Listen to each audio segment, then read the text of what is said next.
So controls aren't about controlling, they're about clarity. They're about allowing you to have assurances, having these guardrails that your company's best resources are in fact put in the right places to produce the right results.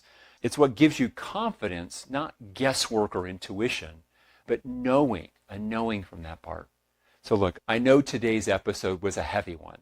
One of my promises to you as part of this podcast, it's been something that's driven me for the last 30 years of doing this work, working with business owners, which is I always had a frustration over people who would tell me what to do, but didn't give me concrete steps or detailed enough information for me to know how to do the what to do.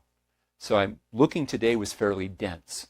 So I want you to look at what's one internal control that you recognize that you need to implement in your company. It could be a visual control like a key performance indicator or some other metric that you want to measure in a business function in your marketing or in your sales function, for example.